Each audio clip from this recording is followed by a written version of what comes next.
You keep telling yourself you're lazy. That's the lie. You wake up tired, you open your phone, you tell yourself you'll start in 5 minutes. 5 becomes 40, 40 becomes tomorrow, and you call that laziness. It isn't. Lazy people don't feel this pressure in their chest. They don't think about what they should be doing all day. They don't carry guilt into bed at night. You do. Because you're not avoiding work, you're avoiding something else. Look at your day. You stay busy, but nothing moves forward. Messages, tabs, tiny tasks, just enough motion to feel productive, not enough to feel proud. Deep down, you know the one thing that matters.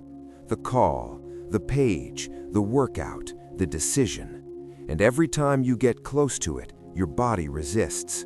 Your mind offers excuses that sound reasonable.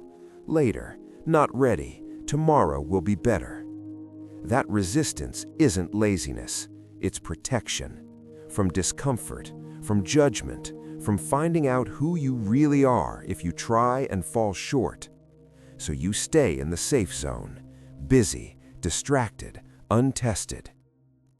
Here's the uncomfortable truth. You're not tired of working, you're tired of facing the thing that can change you. And until you name what you're avoiding, you'll keep calling yourself lazy and staying exactly where you are. You think you're avoiding effort. You're not. You're avoiding the moment where excuses stop working. Because the real task isn't hard. What's hard is what it exposes. If you try, you might fail. And failure would mean the story you tell yourself breaks. So your mind creates a character. Comfort. Comfort sounds calm, logical, protective. It's been a long day. You deserve rest. Just one more video. Comfort never screams. It whispers. And it always wins quietly. Then there's fear. Fear doesn't want you safe. It wants you untouched.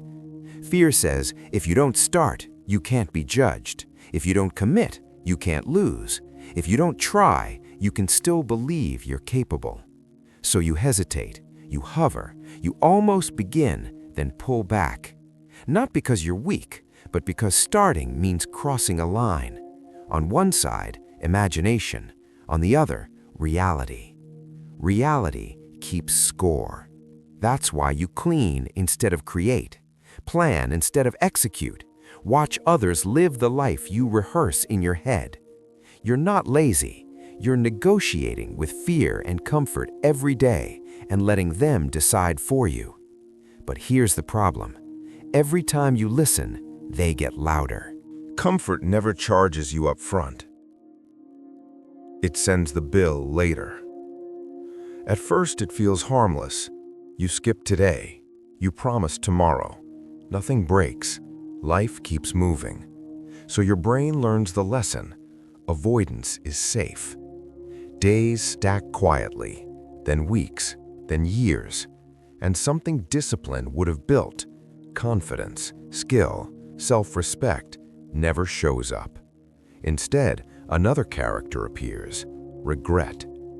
Regret doesn't speak until it has evidence, missed chances, half-finished plans, old dreams that feel embarrassing now.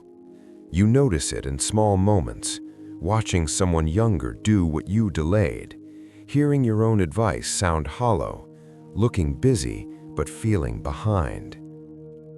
Comfort tells you, it's fine, everyone feels this way.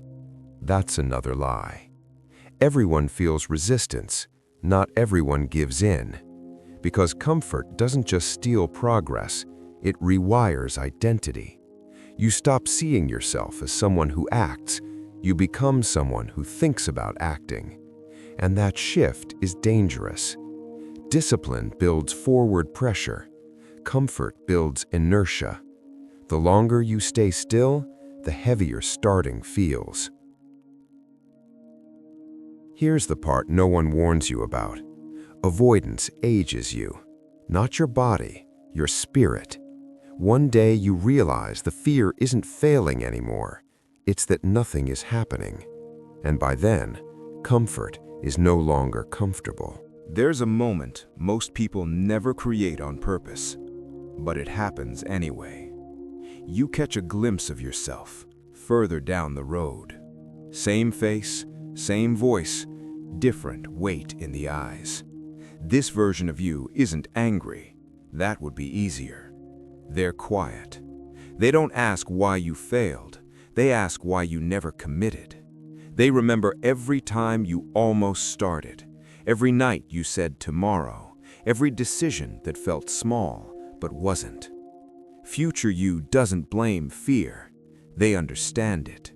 They blame the pattern because they live with the results of it. The skills you never built, the confidence that never formed, the life that stayed hypothetical. And here's the part that tightens your chest.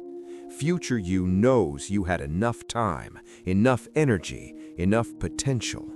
What you lacked was a moment where comfort stopped deciding. This isn't about motivation. Motivation never shows up when it matters.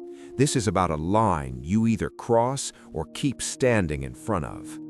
Future you isn't asking for perfection. They're asking for proof. Proof that today was different. Here's the shift. Discipline isn't something you feel. It's something you decide once. You don't wait to feel ready. You move because that's the rule now. Standards remove negotiation, and negotiation is where comfort survives. When the time comes, you act. No debate, no mood check. Not because it's easy, but because this is who you are. Discipline isn't loud. It doesn't hype you up. It shows up the same way every day. Boring, unemotional, reliable, and that's why it works.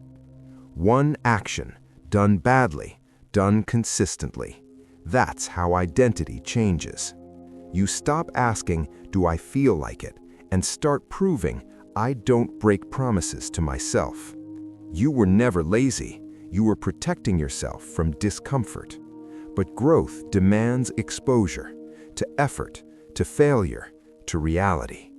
So start small, but start today. Because the moment you act without permission from comfort, that's the moment everything starts to move.